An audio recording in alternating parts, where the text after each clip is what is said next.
마태복음 21장 10절부터 17절 말씀까지를 우리 한 목소리로 함께 봉독합니다. 예수께서 예루살렘에 들어가시니 온 성이 소동하여 이르되 이는 누구냐 하거늘 무리가 이르되 갈릴리 나사렛에서 나온 선지자 예수라 하니라. 예수께서 성전에 들어가사 성전 안에서 매매하는 모든 사람을 내쫓으시며 돈 바꾸는 사람들의 상과 비둘기 파는 사람들의 의자를 둘러 엎으시고 그들에게 이르시되 기록된 바 내 집은 기도하는 집이라 일컬음을 받으리라 하였거늘 너희는 강도의 소굴을 만드는도다 하시니라.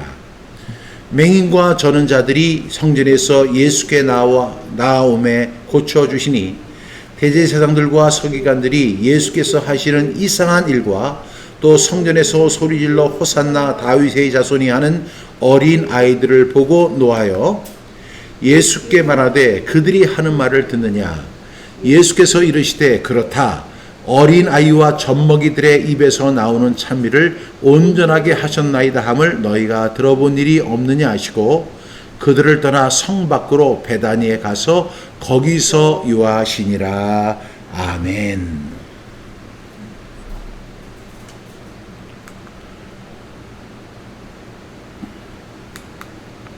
예, 오늘은 마태복음 강해 108번째입니다. 우리가 108번 2년이 넘게 우리 마태복음 강해를 진행해 왔습니다. 우리 오늘이 마태복음 강해 이제 잠시 보류하는 마지막 강해이고요. 다음 주부터는 테필린 복음 강해가 들어가게 됩니다. 왜냐하면 생명을 살리는 일이 아주 시급해서 지금 해외 선교사님들을 위해서 테필린 복음 강해를 다음 주부터 시작됨을 다시 한번 알립니다. 오늘은 마태복음 강해 108번 제목이 세 가지 소동이라는 제목으로 말씀을 드리려고 합니다. 여러분, 소동이 일어났다. 이게 무슨 이야기인지 아시죠? 어떤 한 지역에 소동이 일어났다. 그러면 사람은 누구나 끼리끼리 사는데요. 끼리끼리 살 때는 소동이 일어나지 않습니다. 좋은 사람들이 끼리끼리 모여 있으면 좋은 일이 일어나고 나쁜 사람들이 끼리끼리 모여 있으면 나쁜 일이 일어나지만 소동은 일어나지 않습니다. 그냥 그 사람들의 일반사입니다. 그들의 그냥 하루의 삶이라고 할 수 있겠죠. 그런데 제가 오늘 여러분에게 한번 질문을 드리고 싶어요. 이런 질문인데 한번 여러분들이 한번 대답해 보시길 바랍니다. 정상이 있어요. 그 다음에 정상적인 사고를 가진 사람, 그 다음에 비정상적인 사고를 가진 사람이 있어요. 잘 생각해 보셔야 돼요. 두 부류의 사람인데 한 사람은 지극히 정상적인 사고를 가지고 정상적인 판단을 하고 정상적으로 살아가는 사람이에요. 또 한 사람은 지극히 비정상적인 생각을 하는 사람이고 비정상적으로 생활하고 또한 비정상적으로 판단을 하는 사람이에요. 그러면 여러분, 정상과 비정상이 만나면 어떤 결과가 나올까요? 어떤 일이 벌어질까요? 이런 거 한 번도 생각 안 해보셨죠? 그냥 사람 사는 게 다 그렇지 이렇게 가시면 안 돼요. 왜냐하면 영적인 일에는 이런 것들이 분명하게 드러나기 때문에 그렇습니다. 다시 한번 질문 드립니다. 정상과 비정상이 만나면 어떤 일이 벌어질까요? 여러분들이 답변해 보셔야 합니다. 정답은 소동입니다. 소동이 일어납니다. 정상과 비정상이 만나면 소동이 일어나는 것은 당연한 것입니다. 제가 어제 어느 점심시간에 어느 식당에 가서 식사를 하게 됐어요. 근데 그 식당은 어떤 식당이냐면 우리 성경암성학교가 이전에 있던 그 건물 1층에 있던 식당이었어요. 근데 그분이 새로운 장소로 이렇게 옮겨서 식당을 더 크게 하시는 분이라 한번 기회가 되면 찾아가서 인사를 좀 드려야 되겠다. 또 축하도 좀 드려야 되겠다. 이런 마음으로 어제 그 식당을 찾아가게 됐어요. 찾아갔더니 그분이 그렇게 반가워하시는 거예요. 그러면서 그동안 있었던 일을 이야기하시는 거예요. 이분은 정말 착한 분이에요. 많은 사람들에게 존경과 사랑을 받는 분이에요. 식당을 하는 분이지만 연세도 있고 참 선한 영향력을 많이 가진 분이에요. 제가 하루는 이렇게 퇴근을 하려고 이렇게 이제 내려와서 차를 문 열러 가는데 차문 옆에 이런 편지를 하나 써놨어요. 목사님, 잠시 저희 식당에 들려주세요. 이렇게. 그래가지고, 무슨 일인가 해가지고 식당에 가서 왜 부르셨어요? 이렇게 가보니까, 목사님, 저희가 이번에 돼지고기 보쌈을 삶았는데, 이거 목사님 꼭 드리고 싶어서 이렇게 준비를 해놨어요. 그러면서 돼지고기도 많이 주시고, 보쌈 재료 뭐 이런 걸 다 싸가지고, 그걸 한 봉다리를 주시는 거예요. 근데 그분이 저한테만 그러는 게 아니고 그 건물에는 여러 그 가게들이 많은데 그분들한테 다 그렇게 하셨더라고요. 그렇듯 그분의 삶은 굉장히 사람들에게 존경과 사랑을 받는 분이었어요. 근데 그분이 그 자리에서 쫓겨나게 됐어요. 그래서 새로운 장소로 가게 되었다. 그런데 그 건물주는 제가 지금까지 사역하면서 저를 가장 괴롭히고 저를 경찰서에 고소를 해가지고 경찰서에 가가지고 경찰관들의 조서를 받게 하고, 여러분 그거 아세요? 그 핑거프린터라고 해가지고 손 해가지고 하나 둘 셋 넷 다 찍고, 그런 아주 한 번도 가보지 않은 경찰서에 가다니, 경찰서는 자주 갔지만 그렇게 고소가 돼가지고 제가 가서 그렇게 어려움을 겪게 만든 그분이 그 건물주였어요. 그 건물주가 또 이분하고 또 싸움을 한 거예요. 이 건물주는 그 건물에 들어온 모든 사람과 다 싸움을 하는 거예요. 악해도 그렇게 악할 수가 없어요.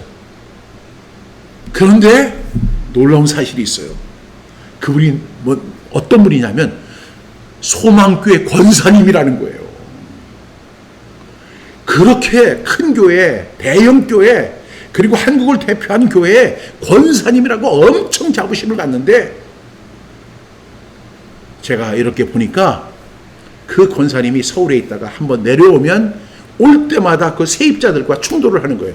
오늘은 101호 하고 충돌, 이번에는 202호 하고 충돌. 계속 충돌이에요. 왜? 이 사람은 소망교회 권사이고 그리고 크리스천이라고 하고, 그렇지만은 비정상적인 사고를 가진 사람이었기 때문에 그렇습니다. 여러분, 그러니까 정상과 비정상이 만나면 소동이 일어나는 것은 당연한 거예요. 오늘 예수님께서 예루살렘에 올라가시는데 예수님이 그 유대인들을 만나게 돼요. 대제사장들이 있습니다. 그 다음에 서기관들이 있습니다. 그리고 랍비들이 있습니다. 그들과 예수님이 대충동이 일어나서 소동이 일어나는 장면을 소개하고 있는 거예요. 왜? 지극히 정상적인 분이 자신이 자칭 지극히 정상이라고 믿는 그 무리들과 부딪혔을 때 엄청나게 소동이 일어난다는 사실을 보여주고 있는 내용입니다. 오늘 본문에 예수님께서 이제 십자가를 지기 위해서 예루살렘에 올라가는 그 여정을 소개하고 있죠. 그래서 지난주에는 나귀를 타고 예루살렘에 입성을 하셨습니다. 예수님은 누구세요? 하나님의 아들이요. 그리고 지극히 정상적인 분이셨습니다.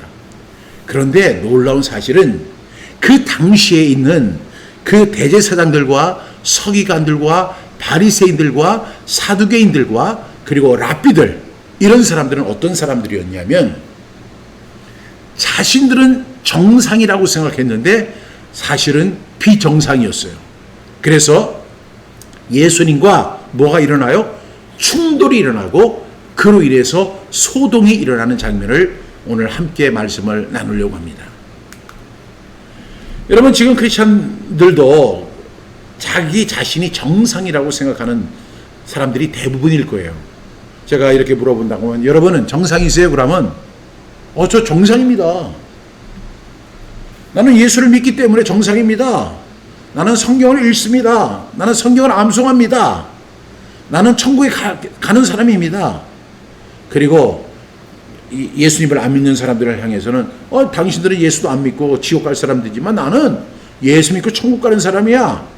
그래서 나는 정상이야. 이렇게 생각하기 쉽습니다. 만약에 그렇게 생각한다면 여러분들은 100% 비정상입니다. 오늘 예수님이 어떤 사람과 부딪히는가를 한번 살펴보겠습니다. 앞서 설명한 것처럼 정상과 비정상 만나면 폭발적인 소동이 일어납니다. 그런데 오늘 세 가지 소동이 일어나죠. 그 짧은 순간에 마치 불꽃이 만나면 팍 튀듯이 그 소동이 일어나는데 첫 번째 소동이 무엇일까 하는 것입니다. 첫째로 정체성의 소동이 일어나게 됐습니다. 여러분, 이 정체성을 우리가 영어로 아이덴티티 이렇게 이야기하죠. 아이덴티티. 그러니까 내가 가진 하나의 어떤 중심적인 사상이 정체성입니다. 아이덴티티. 그런데 오늘 뭐가 일어나냐면 예수님이 예루살렘에 올라갔을 때 어떤 일이 벌어졌느냐면 정체성의 소동이 일어나요. 오늘 우리 말씀 함께 보겠습니다. 10절부터 12절 말씀입니다. 시작.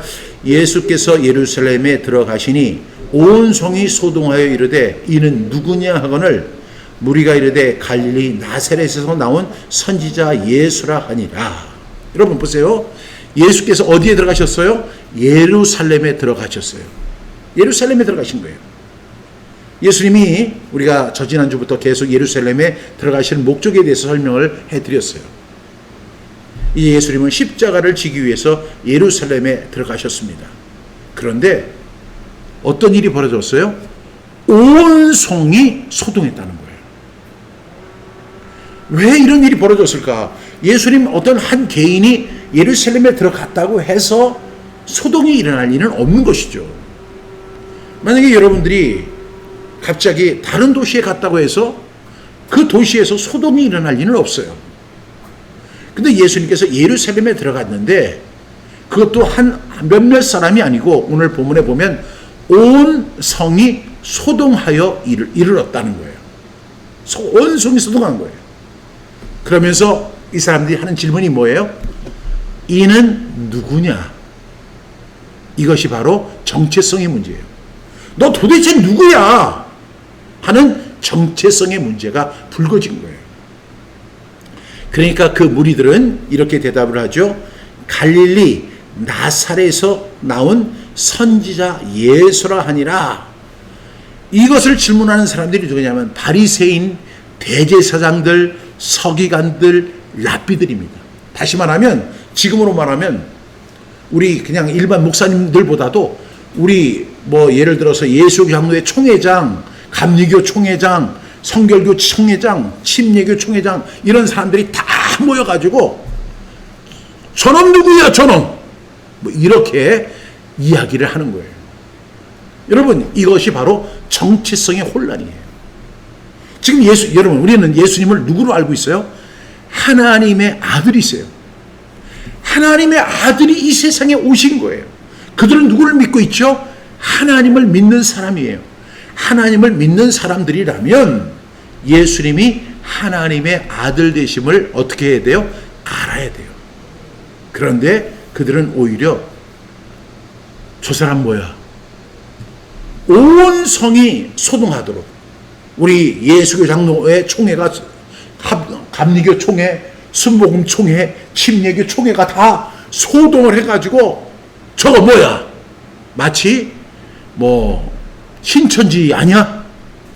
하나님의 교회 아니야? 이런 식으로 소동이 일어난 거예요. 그러니까 그 무리 중에 어떤 사람이 갈릴리 나사렛에서 온 선지자 예수라 하다. 여러분 예수님을 어떻게 비하해요? 저 시골 옥냉이 가장 비천한 동네 그 나사렛.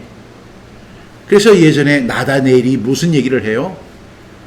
예수님에서 예수님 어디서 왔냐? 그러니까 나사렛에서 왔다니까 나사렛에서 무슨 선한 일이 있겠느냐라고 할 정도로 모든 것이 예루살렘 중심이었고 예루살렘에 모여있던 서기관, 대제사장, 그 다음에 랍비들, 그리고 수많은 그 권력을 가진 사람들이 예수님을 향해서 묻는 그런 질문입니다.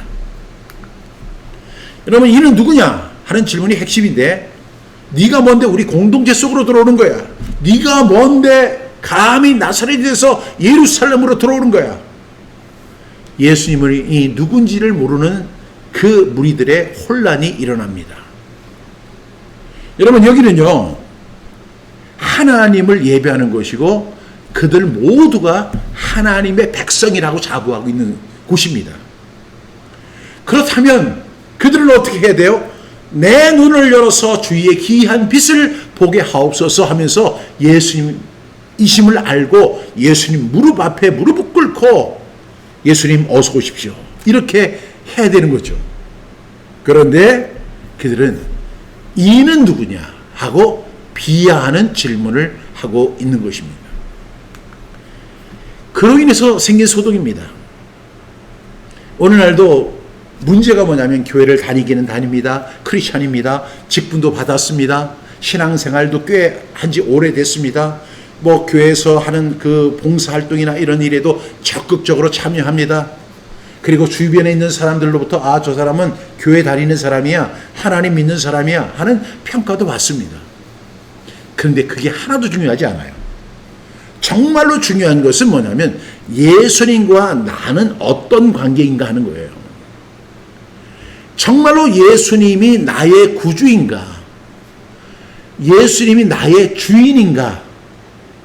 이분이 정말로 살아계신 이 천지를 창조하시고 그리고 운영하시고 섭리하시는 그 하나님의 아들 예수 그리스도신가를 어떻게 해야 돼요?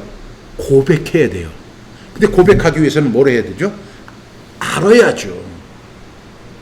그 아는 다음에 고백하고 그분 앞에 무릎을 꿇어야 하는 것이 당연한 것이죠.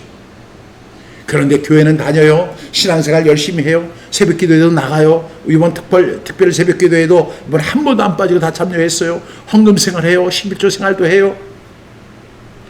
그리고 교회에서 하는 축구대회도 열심히 해요. 그렇기 때문에 자기 의로 가득 찰 수 있어요. 그런데 어느 날 우리 모임 속에 예수님이 오셨어요. 그랬더니 사람들이 낯서는 표정을 가지고 이 사람은 누구야? 너는 누구냐? 이렇게 질문할 수 있다는 것입니다.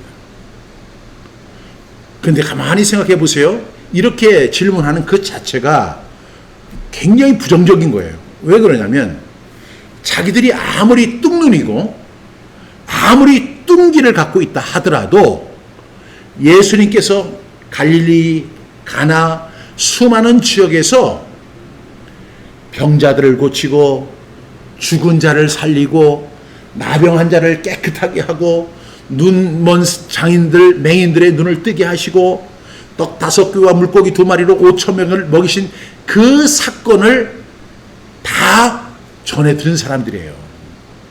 다 알아요. 아무리 지금처럼 인터넷이나 어떤 SNS가 없다 하더라도 그 팔레스타인 지역은 굉장히 좁기 때문에 예수님이 행하신 그 이적과 그 능력들을 다 알고 있어요. 그런데 그들은 예수님이 막상 예루살렘에 오시니까 흔들리기 시작하는 거예요. 왜? 그래, 그 예수는 그렇고 나는 우리 스타일대로 하는 거야. 대제사장들은 대제사장, 그 다음에 서기관들은 서기관, 그 다음에 바리새인들은 바리새인, 자기 의를 가지고만 신앙생활 하는 거예요. 그런데 예수님이 딱 오시니까 그들은 소동이 일어나게 되고 혼란에 빠지게 된다는 사실을 보게 됩니다. 오늘도 마찬가지죠. 교회 다니고 예배드리지만 예수님을 알지 못하는 사람들이 너무 많습니다. 그 증거가 뭐예요? 나 예수 믿어요. 나 교회 다녀요. 나 신앙생활해요. 나 죽으면 천국 갈 수 있어요. 그렇게 말하는 거, 그 초등학교, 아니 유치원 아이들도 몇 시간만 교육하면 다 그 정도 얘기를 해요. 문제는 뭐냐면 여러분들 아시잖아요. 정말로 예수님을 믿는다고 하면 예수님처럼 살아가야 되는 거예요. 아니, 당연한 거 아니에요? 그런데 오히려 어떻게 사느냐?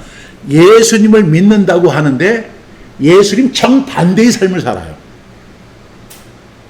이게 여러분의 주소잖아요. 저와 여러분의 주소라고 한다면 여러분, 이것은 예수님 아는 거 아니에요. 그것은 예수님 모르는 거예요.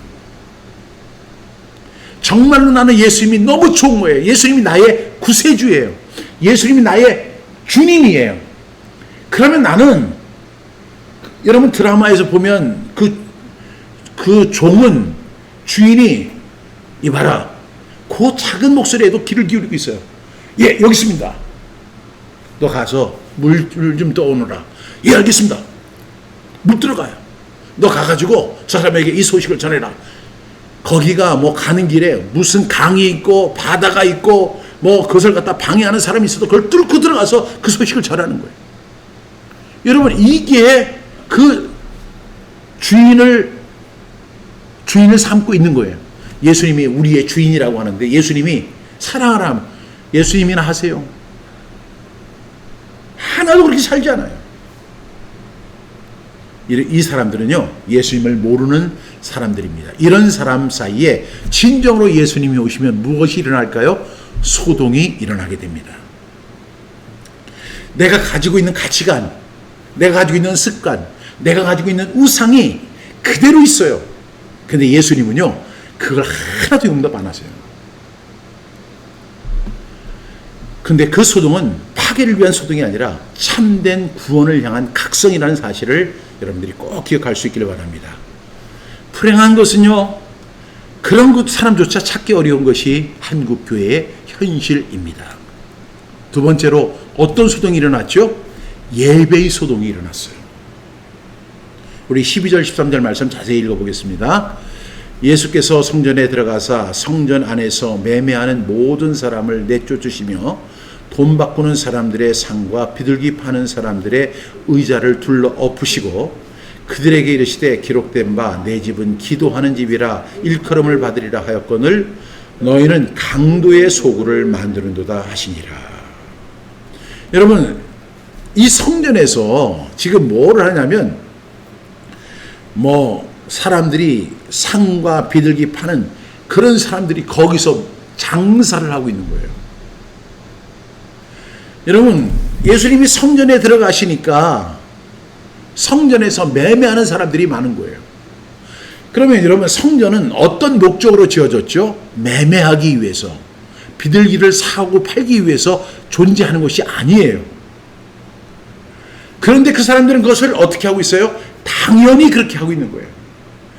아무도 누구도 제한하지 않고 뭐라고 하지 않으니까 그들은 이제 그 자리에 턱 앉아가지고 거기에 보니까 뭘 예수님께서 바꾸시냐면 의자.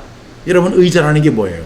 거기서 장시간 있기 위해서 필요한 것이 의자잖아요. 의자에 딱 앉아가지고 물건 팔고 살고 돈 벌고. 성전이 그런 곳입니까? 아니잖아요. 그 예수님께서 그 물건 파는 사람들의 의자, 그 사람들이 거기에 앉아 있는 거예요. 거기에 머물러 있는 거예요. 거기서 앉아서 들어오는 사람, 나가는 사람들을 이용해서 그 사람들은 영리를 취하고 이익을 취하고 강도의 짓을 하고 있는 거예요. 예수님은 그 의자를 둘러 엎으셨어요. 여러분, 그들은 그 의자에 앉아 있었던 건 기도하기 위해서가 아니에요. 예배하기 위해서가 아니에요. 물건을 팔아서 자기의 영리를 취득하기 위해서 성전 안에 있었던 거예요. 13절 그들에게 이르시되 기록된 바 내 집은 기도하는 집이라 일컬음을 받으리라 하였거늘 그 다음에 뭐라고 해요? 너희는 강도의 소굴을 만드는도다 하시니라. 예수님의 말씀이 사실이에요? 아니에요? 사실이라고 한다면 자기들도 모르는 사이에 자기들은 의자에 앉아서 이 예루살렘 성전을 뭐로 만들었어요? 강도의 소굴로 만들고 있었다는 것입니다. 이것이 그 당시에만 그럴까요? 그런데 그렇게 예배가 무너진 성전에 그 성전의 주인 되시는 예수님이 입성하신 거예요. 성전의 주인이 누구예요? 예수님이에요. 하나님이에요. 그러니까 그 기존 질서가 흔들리기 시작하는 거예요. 왜? 그 사람들은 그 성전의 주인이 아니에요. 성전의 주인은 예수님이세요. 그 예수님이 와가지고 그 성전을 보니까 이 성전이 정상적으로 운영되는 게 아니에요. 기도하는 집, 예배하는 집이 아니라 딱 의자에 앉아서 비둘기 판매하고 소 판매하고 양 판매하고 아주 그래서 자기의 영리를 취득하는 그 의자를 예수님 둘러 엎으십니다. 상을 얻고 자리를 내쫓는 모습은 예배 회복을 위한 충격적인 개입입니다. 그런데 여러분, 예수님이 오시기 전에는 어떤 일이 있었어요? 없었어요? 소동이 있었어요? 없었어요? 없었어요. 그들은 그게 당연한 줄 알았어요. 거기 가가지고 물건 사고 거기 가가지고 물건 팔고 그렇게 해서 이익 남기고 그러면서 집에 갈 때는 두둑하게 돈을 챙기면서 오늘 하루도 나는 행복하게 살았수다 이렇게 했을 거 아니에요. 그것이 당연한 줄 알았을 거 아니에요. 그것을 보는 사람들조차 당연하게 생각할 것이고 그분들의 자녀들은 이렇게 생각했을 거 아니에요. 나도 이제 우리 아버지 대를 이어서 여기서 대대로 비둘기 팔고 장사해서 일을 남기고 여기 앉아서 사업장을 잘 운영하자. 그래 돈 많이 벌자. 예수님이 오시기 전에는 그게 가능한 얘기예요. 근데 예수님이 오니까 예수님이 그걸 다 뒤집어 엎어버리셨어요. 성전은 예배하고 기도하는 곳으로 구별된 곳이에요. 예수님은 성전에 들어가셔서 예배하는 그 매매하는 자들을 다 내쫓으시고 그 상과 의자를 둘러 엎으십니다. 그러면서 예수님 말씀하시죠. 내 집은 만민이 기도하는 집이라 일컬음을 받을 것이다. 사람들은 자신도 모르는 사이에 어떤 한 사람이 작정해서 그런 게 아닐 거예요. 이 사람 저 사람 그리고 오래전부터 그들은 예루살렘 성전에서 물건을 팔고 매매하고 그리고 거기다 상 만들어 놓고 전시하고 하나님 앞에 예배하고 기도하는 일에는 일체의 관심이 없고 하나님 앞에 예배하고 기도하는 사람들을 이용해서 돈만 벌려고 하는 그런 강도들이 아무런 제한 없이 존재하고 있었다는 것이죠. 그런데 예수님은 그들을 다 엎어버리셨습니다. 여러분, 지금 가만히 보면 비정상이 정상처럼 행동하고 있었던 것입니다. 예수님 말씀하시죠. 내 집은 기도하는 집이라 일컬음을 받을 것인데 너희는 강도의 소굴을 만들었다. 성전은 하나님 만나는 장소죠. 소수의 제사장, 서기관, 랍비들의 이익을 추구하는 시장이 아닙니다. 예수님이 볼 때 그것이 정상이었을까요? 비정상이었을까요? 비정상이에요. 예수님이 지금 저와 우리의 교회를 바라보실 때 정상일까요? 비정상일까요? 여러분 한번 가슴에 손을 얹고 한번 대답해 보세요. 여러분 지금 이 설교를 많은 분들이 듣고 있는데 여러분의 교회를 한번 진단해 보세요. 만약에 예수님이 지금 여러분의 교회에 오셨어요. 여러분의 모든 교회의 모든 것을 다 보시는 거예요. 그리고 나서 이 교회는 지극히 정상이다. 잘하였도다. 충성된 종아. 이 교회는 아주 정상이다. 그런 교회가 과연 얼마나 있을까요? 우리 눈에는 우리 교회가 정상적으로 보인다고요. 그게 문제예요. 그런데 우리 눈만 의지하면 안 돼요. 우리 눈보다 더 정확하고 더 무섭고 더 정확하게 보시는 분이 누구냐면 우리 하나님이세요. 내 눈 의지하면 안 돼요. 우리 교회는 참 좋아. 내가 보기에 좋아. 그건 자기 보기에 좋은 거예요. 그런 교회는 절대로 개혁될 수 없어요. 변할 이유가 없어요. 왜? 내 눈에 좋으니까. 특히 목회자들이 그렇게 생각을 할 수 있죠. 내 눈에 아무 이상 없는데? 또 어떤 문제가 발생하면 사람 하나인데 그 정도 문제 없는 교회가 어디 있어? 하고 그냥 넘어가려고 해요. 여러분 정승재라고 하는 사람이 이렇게 이야기를 하더라고요. 사람은 어려운 일을 만날 때 그 이전부터 본질의 문제에 집중해야 된다는 거예요. 예배를 드리러 가는 사람은 예배에 집중해야 되고 결혼을 하는 사람은 사랑에 집중하면 된대요. 그러면 문제가 해결이 된대요. 우리는 근데 그 문제를 직시하지 않잖아요. 그리고 거기에 자기의 기득권, 이익, 자신이 누릴 영광, 인기, 이 말씀 우리에게 도전이 되죠. 교회는 예배와 기도의 장소예요. 그런데 교회가 이미 강도의 소굴로 전락이 됐어요. 한국교회가 그래요. 한국교회 가운데 돈 문제가 없는 곳이 없어요. 한국교회 가운데 부정적인 돈의 사용으로 인해서 그들이 쉬쉬하고 있고, 왜? 하면 다른 사람들이 교회를 이탈할까봐 그렇게 하고 입 다물고 있는 것이지, 사실은 교회 안에 얼마나 많은 부조리들이 있습니까? 여러분, 그 교회를, 여러분의 교회를 강도의 소굴로 만든 사람 누굴까요? 그런 사람, 그런 교회일수록 항상 하는 게 우리 교인 자랑하고 헌금 자랑하고 건물 자랑하는 거예요. 그것이 바로 강도의 소굴입니다. 이런 교회 어떻게 할 것 같아요? 예수님이 두 가지 반응을 난 보이신다고 생각해요. 첫 번째는 이건 교회가 아니야 하고 아예 예수님 거기 들어가지도 않으실 것 같아요. 이거 나하고는 전혀 상관이 없어. 이건 나는 모르는 데야 여기는, 이렇게 얘기하실 거고, 예수님의 주특기가 그거잖아요. 난 너 모르겠다. I don't know about you. 난 너에 대해서 모르겠다. 이게 예수님의 아주 적극적인 방법이고, 두 번째는 이 얘들은 나하고 관계된 이기는 한데 이 녀석들이 강도의 소굴을 만들었구나 해가지고 몇몇 사람들을 갖다가 상을 갖다가 뒤엎고 자리를 뒤엎으실 거예요. 두 가지 반응이에요. 나는 우리는 교회입니다. 우리는 예수님을 사랑합니다. 우리는 예수님 때문에 구원받았으면 하는데, 저는요, 여러분들을 잘 몰라요. 나는 당신들이 예수를 믿는지 부처님을 믿는지 잘 모르는 사람들이니까 여러분은 저쪽으로 가세요. 이런 두 가지 반응이 있을 것 같아요. 여러분, 저와 여러분들이 보기에 정상적인 교회 같아요? 그런데 만약에 예수님 보시기에 타락하고 비정상적인 교회라면 어떻게 하실 거예요? 아이고 목사님, 그런 소리 좀 하지 마세요. 세상에 완벽한 교회가 어디 있나요?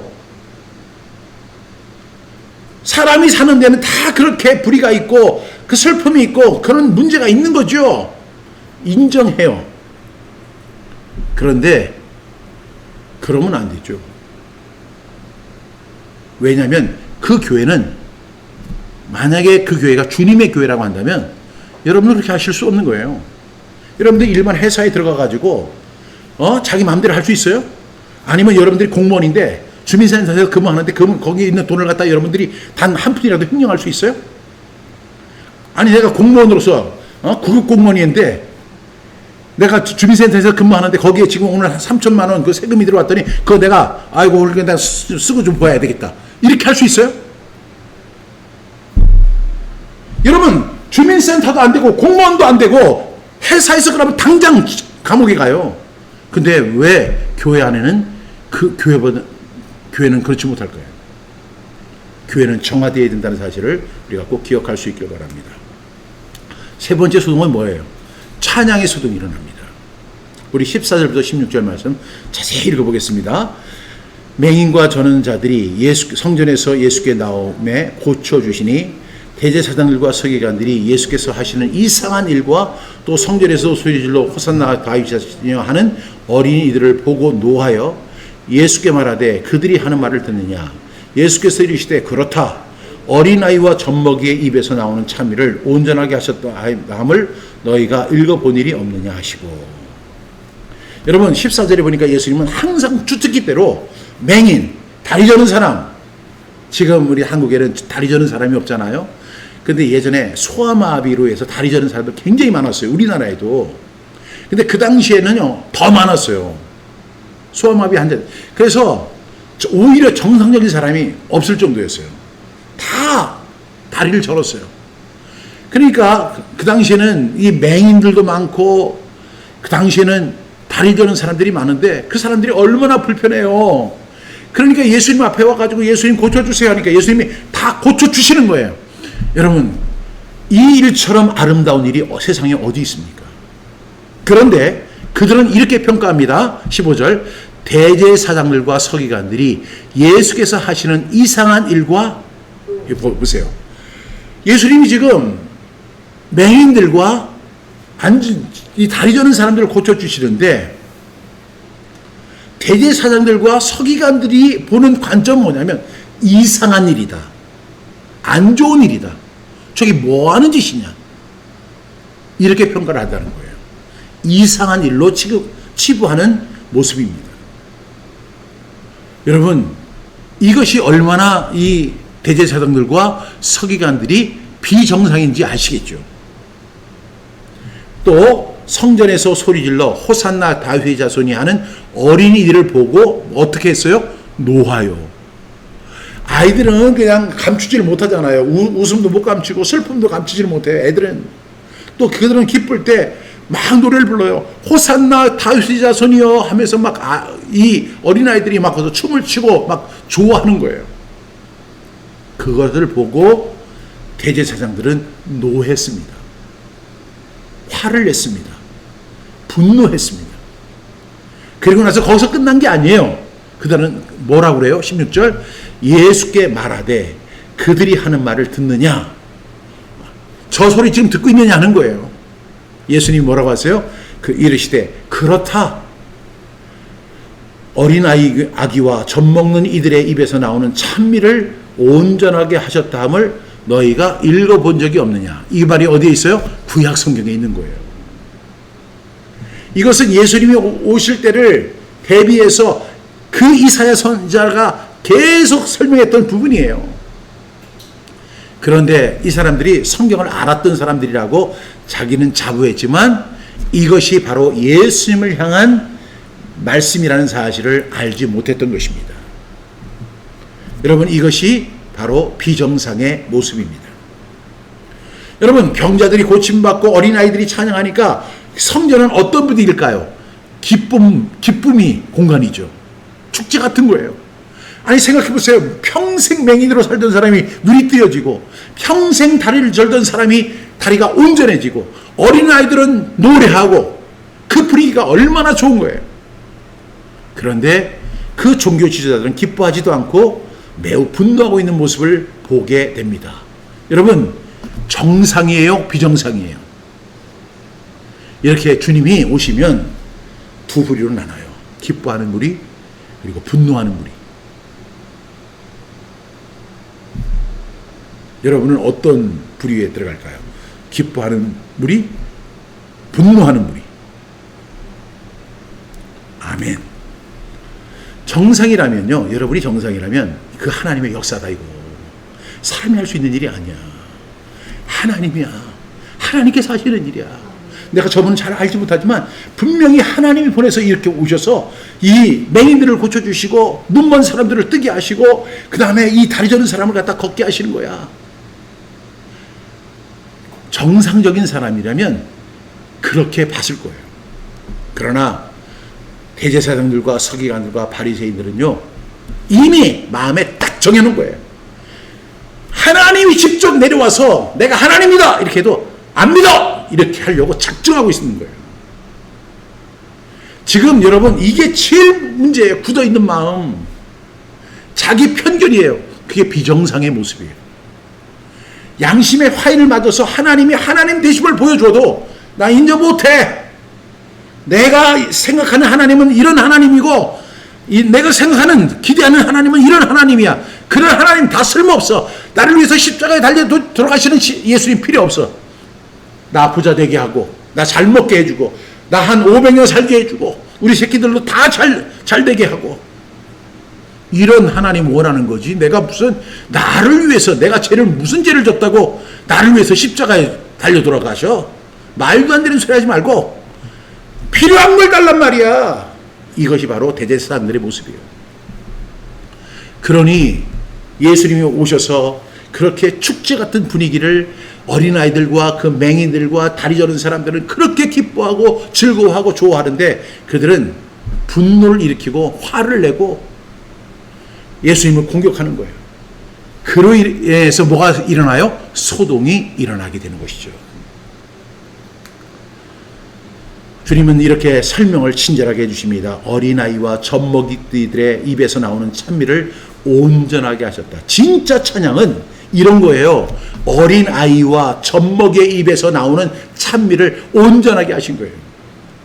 여러분, 여러분들이 볼 때, 세상의 눈으로 볼 때는 정말로 보잘것없는 그 사람들이 하나님 감사해요 하고, 제가 지난주에 소개했던 송명희 시인 같은 정말로 몸은 다 이그러졌어도 나 가진 재물 없으나 나 모든 거 다 갖게 해주셨네 하며 찬양하는 그분의 찬양을 하나님 받으실 줄로 믿습니다. 하나님은 순수한 찬양을 받기를 원하세요. 우리는 오늘 이 말씀을 통해서 한번 우리의 찬양을 한번 점검해 봐야 돼요. 정말 우리가 지금 각 교회에서 뭐 유명 가수의 콘서트장처럼 화려한 조명과 음향, 악기 이렇게 하면서 감정적으로 두 손 들고 이거 주님이 이거 과연 기뻐하실까? 한번 생각해 보세요. 아니, 주님의 눈을 생각하기 이전에 여러분들이 그 드리는 찬양이, 그리고 그 찬양의 공동체의 어떤 하는 행동이 정말로 하나님을 기쁘시게 하는 것인가? 하나님만을 기쁘게 하는 찬양인가? 한번 생각해 봐야 돼요. 만약에 그렇다면 여러분은 사막에 나가서 혼자 찬양을 하면서도 은혜를 받을 거예요. 그런데 어떤 사람은 신디사이저, 드럼, 수많은 악기, 그 다음에 노래 잘하는 배경 코러스들, 그리고 뭐 거기다 율동하고 일어나서 우리 다 함께 주님을 찬양합시다 막 이러니까 이런 거에만 신나다가 예배 시간이 되면, 설교 시간이 되면 하고 구름 열차 타는 사람들 굉장히 많잖아요. 여러분, 그게 정상이라고 생각하시면 여러분 그게 정상이에요, 여러분에게는. 그러나 주님은 비정상이라고 말씀하시는 거예요. 제가 목회하면서 우리 교회 찬양단 이렇게 보면 찬양 그 준비한다고 온갖 뭐 돈 달라고 하고요, 악기 사달라고 하고 해가지고 다 사줍니다. 안 사줄 수가 없어요. 왜? 저 교회는 이번에 뭐 2,500만 원짜리 CD 사이즈를 샀는데 우리는 지금 70만 원짜리 갖고 이거 되겠어요? 그래, 얼만데? 500만 원 주셔야 됩니다. 500만 원 그 없는 돈에 가서 만들어 주면은 더 막 좋다고 치고, 기타 하나도 500만 원, 700만 원 하는 거 수두룩해요. 근데 조금 있으면 또 기타 또 사달래요. 그 기타는 어떻게 되니까? 그 소리가 안 좋아요. 그런데 이제 그들이 찬양을 하고 나가가지고 저 자기들끼리 저 예배 뒷공간에 가가지고 뭐 하고 있느냐? 담배 피우고 있어. 앞에서는 천사의 모습으로 찬양하면서 주님을 찬양합시다, 할렐루야. 그래놓고 나서 뒤에 가가지고는, 여러분 수련회 장소에 가면 그런 일들을 비일비재하게 봐요. 정말 그것이 하나님 기뻐하시는 찬양일까요? 주님 분명히 말씀하세요. 어린아이와 젖먹이들의 입에서 나오는 찬미를 온전하게 하셨다. 이것이 하나님의 마음입니다. 개인적으로 저는요, 한국교회 찬양이 오염되어 있어요. 감정적이고 하나님을 바라보는 찬양이 아니고 헌신의 찬양이 아니라 자기 감정에만 충실해 있어요. 그냥 여러분 생각해 보세요. 김건모 콘서트 한다고 하면 얼마나 화려합니까? 싸이 콘서트 한다고 하면요, 다 그냥 흠뻑 쇼해요. 마치 그런 것처럼 하나님을 예배한다면 여러분은 잘못하는 거예요. 만약에 당신이 좋아하는 찬양이 뭡니까? 그랬더니 내 구주 예수를 더욱 사랑, 숨질 때 하는 말 이것일세. 여러분, 정말로 하나님을 찬양하고 하나님을 예배하고 하나님만 바라보는 그런 찬양이 정상적인 찬양이라고 할 수 있습니다. 그런데 지금 진짜 찬양이 울려 퍼지는 그 순간에 종교 지도자들은 기뻐하지 않고 분노해요. 이렇듯 주님이 오시면요, 기뻐하는 무리와 뭐하는 무리, 분노하는 무리로 나누게 된다는 것입니다. 주님은 이런 어린아이들의 찬양을 통해서 찬양을 받으시는 분입니다. 오늘 결론의 말씀 드립니다. 사랑하는 성도 여러분, 오늘 우리는 예수님이 예루살렘에 들어가셨을 때 일어난 세 가지 소동을 살펴봤죠. 첫 번째는 정체성의 소동이 있었고, 두 번째는 예배의 소동이 있었고, 세 번째는 찬양의 소동이 있었습니다. 이 세 가지는 굉장히 중요한 문제예요. 여러분, 정체성, 예수님은 나에게 누구인가? 이 정체성. 두 번째는 나는 하나님을 온전히 예배하고 있는가? 세 번째, 나는 하나님을 온전히 찬양하고 있는가? 이거 굉장히 중요한 거예요. 만약에 내가 이 정체성이 잘못되어 있고, 그 다음에 예배가 잘못되어 있고, 내 찬양이 잘못되어 있다면 여러분들은 비정상이에요. 이제는 여러분들이 정상이 돼야 돼요. 정체성을 통해서 예수님은 나의 구주와 주님, 주님이시다, 주인이시다. 그래서 예수님만 바라보고 가는 거예요. 두 번째는 내 삶 자체가 예배예요. 그러므로 형제들아, 내가 하나님의 모든 자비하심으로 너희를 권하노니 너희 몸을 하나님이 기뻐하시는 거룩한 산제물로 드리라. 이는 너희가 드릴 영적 예배니라. 이렇게 말씀하고 있습니다. 세 번째는 찬양의 진단을 해야 돼요. 내 찬양이 하나님 앞에 올바로 드려지는 찬양인지, 하나님이 기뻐 받으시는 찬양인지, 아니면 그냥 막 전제 사운드 이런 거에 그냥 취해가지고 세상 사람들과 하나도 다를 것이 없잖아요. 정말로 내 구주 예수님을 더욱 찬양합니다. 주님만 바라봅니다. 주여, 이 손을 잡아주소서. 주님을 향한 그 찬양을 주님께서 기뻐 받아주실 줄로 믿습니다. 여러분, 우리의 삶 속에도요, 정상과 비정상이 항상 드러나시는 것이 예수님이세요. 그래서 주님이 오시는 거는요, 어쩌면 환영받지 못할 일일 수 있어요. 왜? 주님이 오시니까 불편한 거예요. 주님이 안 오시면 나의 비정상이 정상처럼 보여서 그냥 내가 그냥 살아갈 수 있어요. 그런데 언젠가 주님이 나한테 오시니까 그 나의 정상적으로 봤던 모든 것들이 다 비정상인 거예요. 그러면 어떻게 해야 할까요?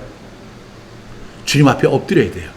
그 불편을 통해 주님 앞에 엎드릴 때 주님은 우리를 새롭게 하여 주실 것이고, 나를 정상으로 만들어 주실 것이고, 그리고 나를 정상적인 천국으로 인도해 주실 주님을 찬양합니다. 이런 신앙으로 살아갈 수 있기를 축복합니다.